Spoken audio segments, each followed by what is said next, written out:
know that feeling of loneliness that we all get, no matter how many people are around us or how much support we have, there's still that little feeling of loneliness.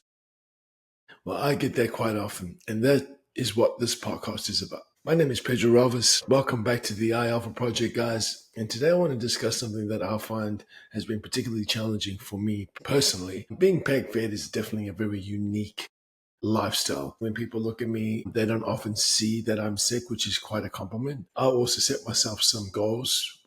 When I first got sick, the one thing I didn't want to be was a burden on anybody else. And I found that that was something I drove towards, was to be self-sufficient with my own condition and completely in charge of it and in control of it, and that this is an altercation to my lifestyle and I didn't want to impact other people's lives. This happened to me. This is my journey and it's nobody else's cross to carry but my own. That was my attitude moving forward onto this. Now, that goes without saying that those that care about us and love us, it's their journey too, because it affects them. If I was on the other side and something like this happened to my children or a close relative or friend, I too would be concerned and want to support them. And I would almost find it offensive that they think this is not just happening to you, it's happening to us. But obviously the person who has the condition it's directly affecting them. And I was often conflicted with moments of triumph where I felt successful and in control, and then also moments of complete and utter loneliness and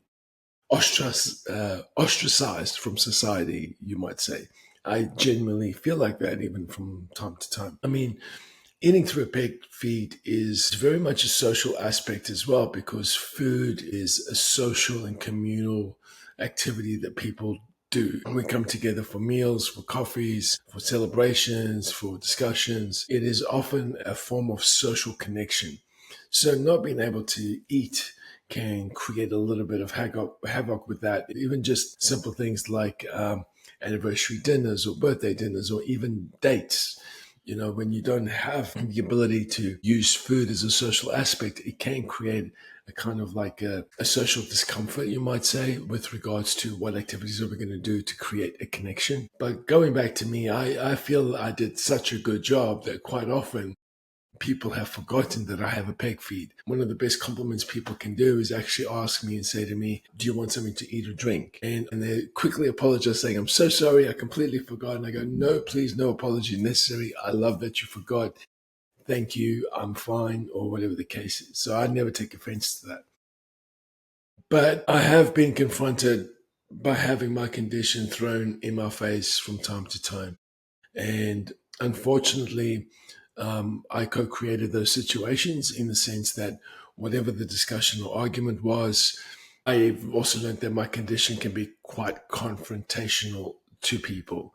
I had a relative once share with me that they had braces and they were about to get the braces off and they were just so excited to have some spare ribs, and they were talking to me and they said to me, oh my, I can't wait to get some spare ribs. I love spare ribs. I've gone 12 months without eating spare ribs. I can't wait to eat it. You have no idea how difficult it's been. And I was like, no, bro, I can't imagine exactly how it is for you, but I have kind of an idea of how that can be uncomfortable.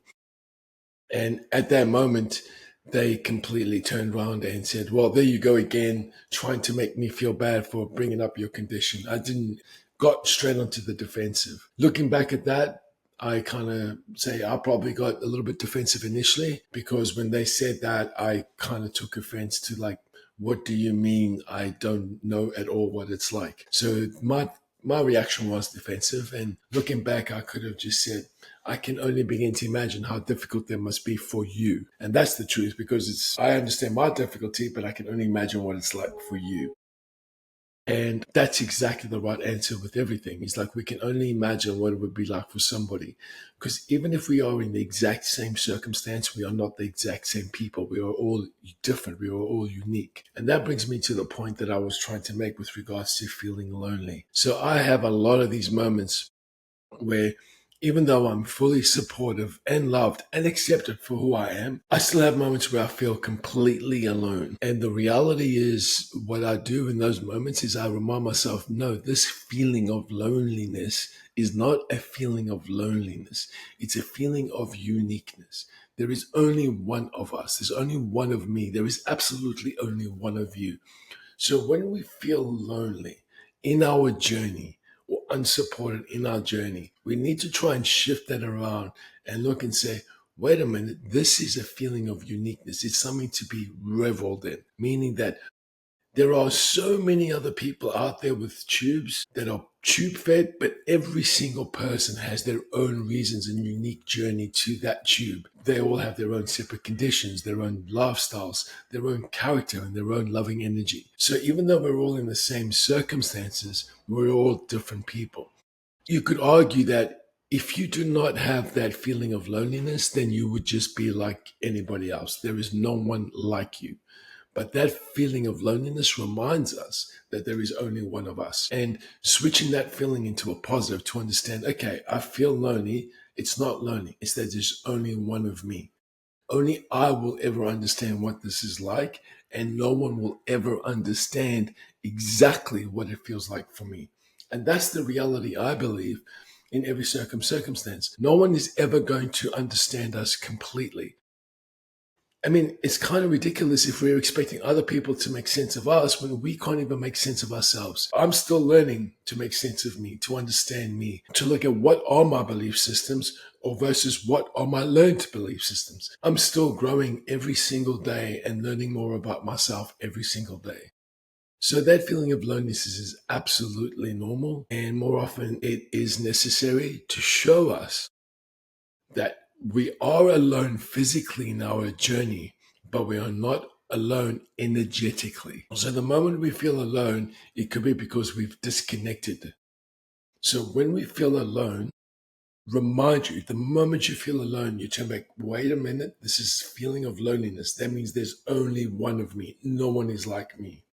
So what can I bring to the table? And what can other people bring to the table that I am lacking? Or what they can bring to the table that complements what I bring. So you can then look at it as a uniqueness. You're a motherfucking unicorn.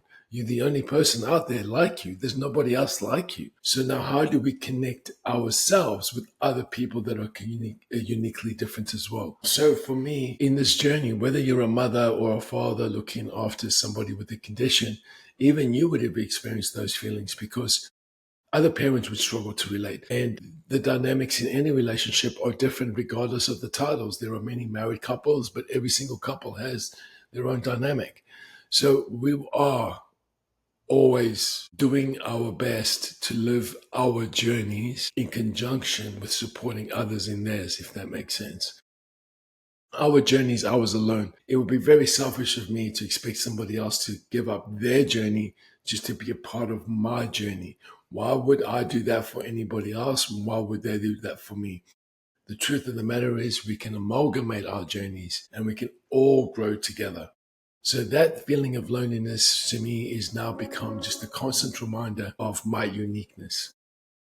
It's taken some practice and it's taken some time. And definitely when we are feeling extremely lonely, it's very hard to navigate our thoughts and emotions in that state of mind. But the moment I identify that I am feeling lonely, I swap it around to like, hold on, I'm feeling unique. I'm feeling like I'm the only one who understands my situation as best as I currently understand it. And that feeling of uniqueness then allows me to focus on what I know about myself and what I've brought to the table, the fantastic job that I believe I've done in being self-sufficient and independent in my journey to the point that people won't hesitate to use that in an argument if they're in a bad state, or very rarely ask if I need help, or they look at me as if I'm fully self-sufficient. And when I take offense to that, it's because I'm looking at myself as not, and I'm getting angry at them because they're not being as supportive as I would like them to be at that moment in time. That feeling of loneliness, I turn into self-reflection.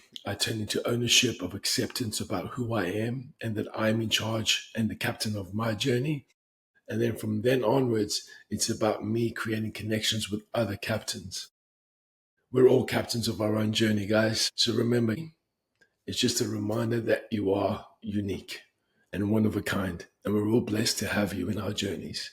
So let's look after ourselves so that we can look after each other even better. Catch you all on the next episode.